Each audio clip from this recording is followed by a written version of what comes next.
안녕하십니까, 다빈치입니다. 자, 오늘은 기관수급 매매에 대해서 기법에 대해서 기초적인 부분을 좀 간단하게 말씀을 드리도록 하겠습니다. 그래서 기관수급을 왜 제가 연구를 해서 나름대로 공부를 해서 개발을 하게 됐는지 이유하고요.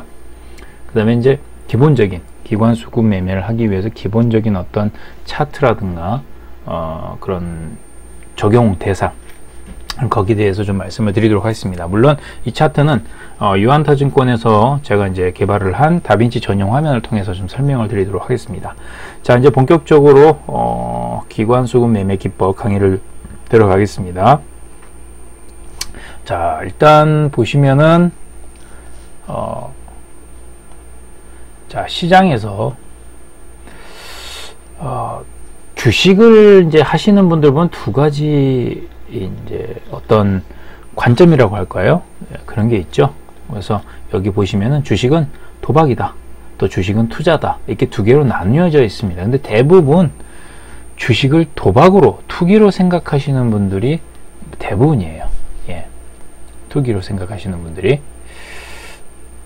예. 그래서 일단은 요 부분에 대해서는 저도 이해는 합니다. 이해는 하는데 저는 일단 이쪽은 아니고요. 투자다. 예, 주식은 투자다 라고 말씀드리는데, 왜냐하면 도박이라고 생각하는 사람들이 요행을 바래요. 예, 기대를 많이 하죠. 자기는 노력하지 않고. 예, 물론 도박이나 그런 게 노력을 한다고 해서 제대로 되는 건 아니죠. 그 이유는 또 속임수입니다. 상대방. 예. 요즘 아시다시피 라스베가스나 그런 데 가면은 이렇게 슬롯 머신이 있지 않습니까? 이렇게 내리면은 똑같은 숫자 3개인가요? 그게 맞아야 되는데, 똑같은 그림이나 그것도 조작을 합니다. 그러니까 속임수예요. 거기에 그냥 우리는 넘어가는 거예요.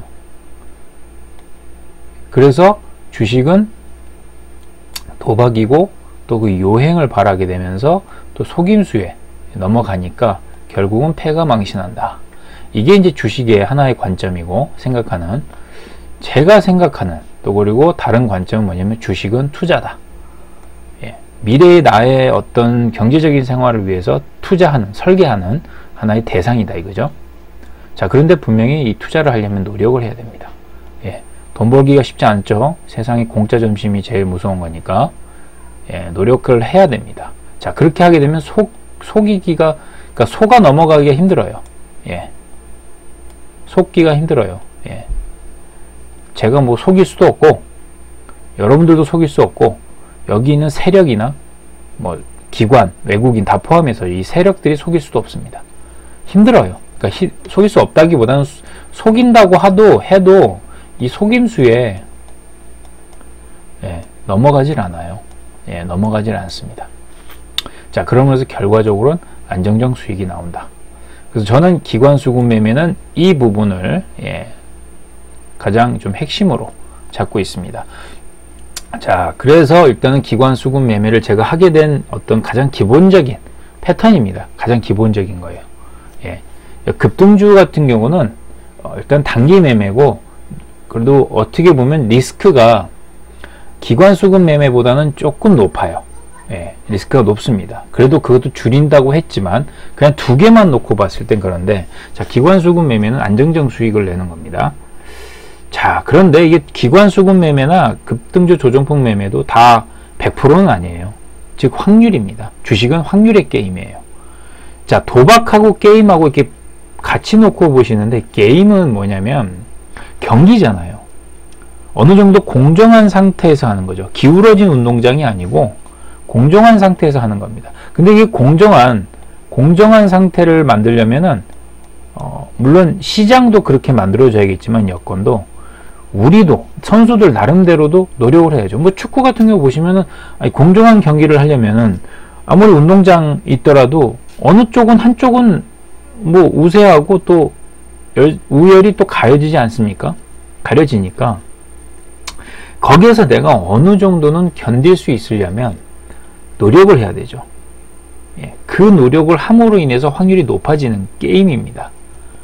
물론 뭐 우리나라 시장에서 보면 공매도라든가 뭐 여러 가지 어떤 측면에서 보면은 이 개인 투자자들이 하기가 좀 불공평한 경우가 있어요. 근데 이거를 뭐 저희들이 어떻게 바꾼다고 뭐 소리 지르고 뭐 한다고 해서 바꿔지진 않죠. 물론 요즘 이 공매도에 대한 부분에서 많이 좀 얘기를 하고 있는데 정부에서는 뭐 일단 그건 지켜봐야 됩니다. 어찌 되었건 지금 현재 상태에서는 이 확률의 게임이니까 주식이 이 확률을 높이는 쪽으로 우리 개인 투자자들도 노력을 해야 된다. 그래서 제가 기관 수급 매매를 이제 하게 된 이유는 가장 큰 이유죠. 예, 확률을 높이는 거다. 노력을 해서 이 세력들한테 우리가 속지 않으면서 확률을 높이면서 수익을 낼 수 있는 이런 어떤 게임을 하는 겁니다. 그래서 수익을 좀 내고 또 뭐 어떻게 보면은 하나의 잡이죠. 직업이 될 수 있지 않습니까? 뭐 요즘 아시다시피 전업 투자자라고 하면은 좀 솔직히 말을 못해요. 못하죠. 좀 창피하다? 뭐 그렇게들 많이 얘기를 하시는데, 자, 그래서 일단은 뭐 이런 측면에서 봤을 때는 저는 주식은 분명히 확률을 높일 수 있는, 그래서 수익을 낼 수 있는 가능성이 높다. 그래서 그 측면에서 이제 기관 수급 매매를 이제 제가 나름대로 연구 개발을 한 겁니다. 자, 그 다음 보시면은, 자, 그러면 왜 소가 넘어가기 힘들까? 이거 뭐 그 부분에서 말씀을 드리겠습니다.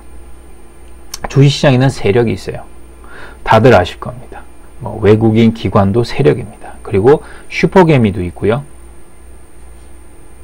그 다음에 뭐 슈퍼매기도 있습니다. 그리고 이제 슈퍼개미 밑에도 또 뭐 왕개미도 있어요.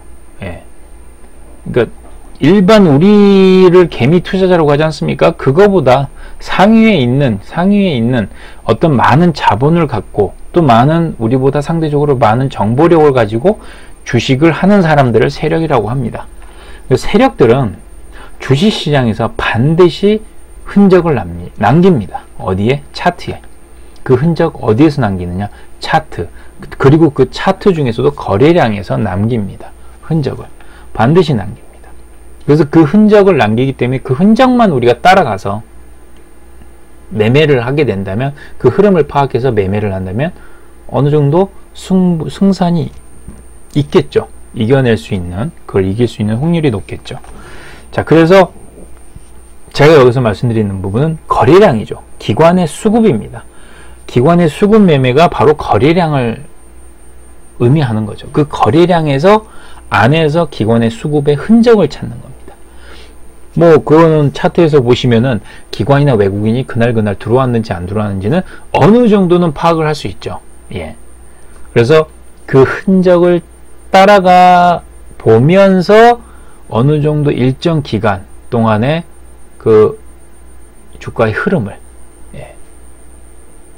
예상할 수 있는 거죠. 확률이니까요. 그래서 확률을 높이는 겁니다. 계속 최적의 흐름을 찾아가는 거죠. 여러 가지 경우의 수가 있지만 그 중에서 확률이 더 높은 경우의 수가 제1이겠죠. 우선순위겠죠. 그거를 찾아서 매매를 하는 게 기관 수급 매매입니다. 그래서 그 거래량 안에 기관의 수급의 흔적을 찾아서 일정 기간 동안의 흐름을 찾아가면은 이후에 주가의 흐름을 어느 정도 예상을 하고 거기에 따른 매매를 할 수 있는 거죠. 자, 그게 바로 기관 수급 매매 가장 핵심입니다.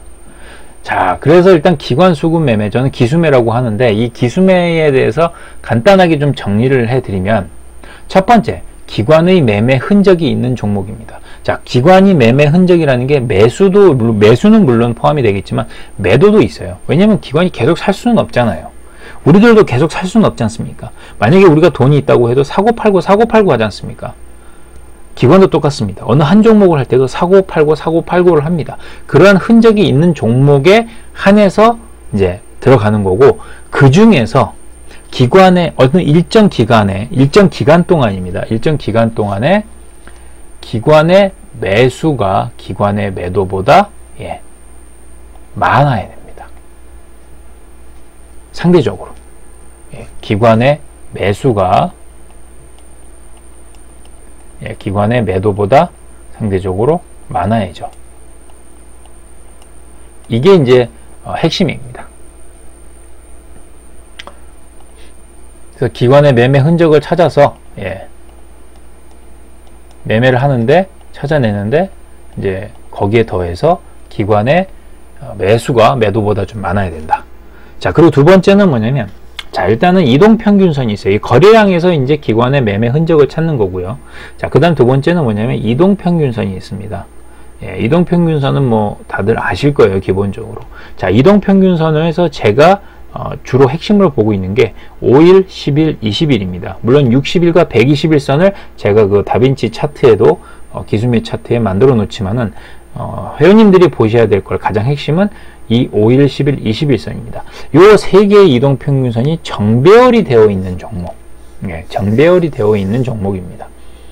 그 중에서 최소 못해도 주가가 뭐 11선하고 21선 요 두 개는 최소 못해도 정배열이 되어 있어야 됩니다. 5일선은 워낙에 변동이 심하니까 이게 많이 왔다 갔다 해요. 근데 11선하고 21선은 그래도 5일선에 비해서는 좀 덜 하겠죠. 그러니까 이게 골든 크로스 되는 경우가 단기 매매입니다. 단기 매매에 한해서입니다. 그래서 골든 크로스 되는 경우가 좀 덜 합니다. 상대적으로. 그래서 일단 최소 못해도 이 10일과 21선이 정배열이 된 종목, 그런 종목에 한해서만 매매를 하셔야 된다. 찾아내야 된다. 자, 그리고 세 번째. 자, 그런 종목이더라도 주가입니다. 주가가 종가로 20일 이동평균선 위에 있어야 돼요. 밑에 있으면은 확률이 떨어집니다. 물론 가능한 경우도 있지만 확률이 떨어져요. 속임수라는 게 이제 거기서 나타나지만 그러한 속임수를 처음 하시는 분들이 그것까지 잡아내려면 힘듭니다. 오히려 처음 어떤 그 모든 것들을 경우의 수 중에서 가장 확률이 높은 거를 먼저 확실하게 익히신 후에 그 다음을 경우의 수를 공부를 하시는 게 좋죠. 그래서 일단 최우선 경우의 수는 바로 종가상 20일 이동평균선 위에 있는 종목, 주가가 그 종목을 찾는 게 우선입니다. 자, 그 다음에 여기 네 번째 보시면은 이게 처음 들으시는 분들도 계실 거예요. 근데 대부분 지금쯤이면 많이 들으셨을 수도 있습니다. 일목균형표라고 있어요. 일본의 투자자인 일목산인이 만든 건데 오래된 겁니다. 이것도. 저는 일목균형표를 언제 배웠냐면, 언제 이제 알게 되고 이제 시작을 하게 됐냐면, 제가 거의 2000년 초부터 2000년 초에 일목균형표에 대해서 공부를 하게 됐습니다.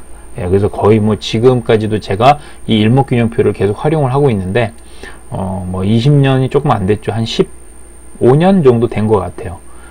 그래서 일목균형표는 제가 따로 강의를 통해서 좀 설명을 드릴 겁니다. 그래서 일목균형표상에 보면은 여러 가지 선이 있는데 그 중에서 전환선과 기준선이 있어요. 이 전환선과 기준선, 요 두 개가 정배열이 되어 있어야 돼요. 그러니까 전환선이 기준선보다 위에 있어야 됩니다. 전환선이 기준선보다 위에 있어야 됩니다. 자, 이랬을 때를 호전이라고 합니다. 그래서 요거를 꼭 기억하시고, 이게 모두 경우의 수입니다. 다 이게 전제 조건이 돼야 돼요. 복잡하신 것 같죠? 처음에는 어렵지 않아요. 뭐 솔직히 기관 매매 있는 거 이건 첫 번째는 다 아시는 거고. 자, 이동평균선 요거는 조금만 노력하시면 금방 익힙니다. 종가상 주가가 20일 이동평균선에 있는 종목 요 세 개는 그냥 동시로 확인이 가능해요. 자, 그 다음에 두 가지는, 그 다음에 뭐냐면 요거죠. 일목균형표죠. 요 두 개입니다. 그 다음에 이제 MACD 이렇게 세 개만, 솔직히 큰 틀에서는 요 세 개만 좀 익히시면 된다.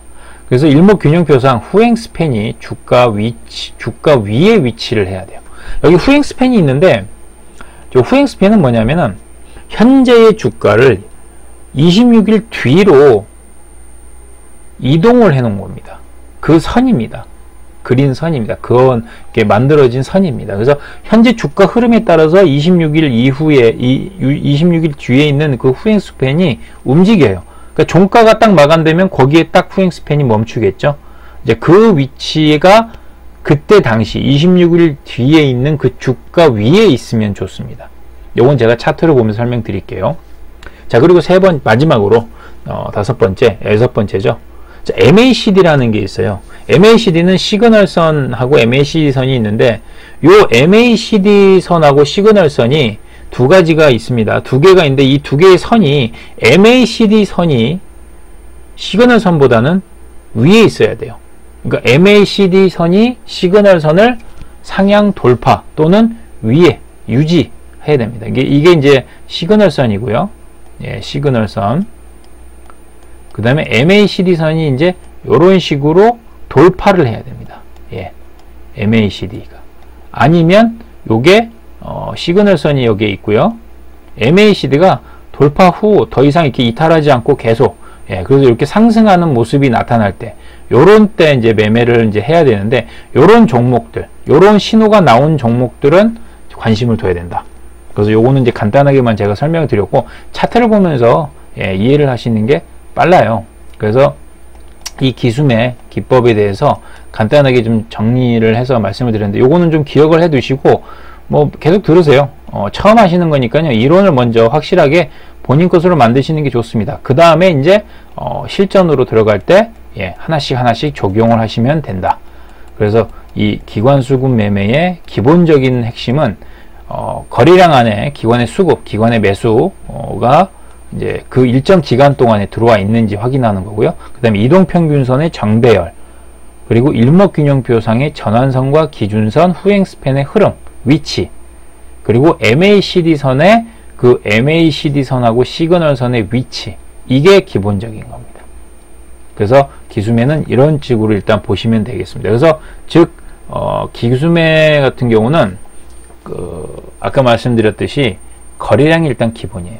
기관의 흔적. 그래서 요거는 일단 기본적으로 좀 보십시오. 기초적으로 제가 이론은 말씀드렸기 때문에 계속 보시고, 자, 다음 시간에는 제가 그 차트를 보면서 요 기수매 기법에 대해서 간단하게 좀 이해하기 쉽게 설명을 드리도록 하겠습니다. 다음 강의 때 제가 뵙도록 하겠습니다.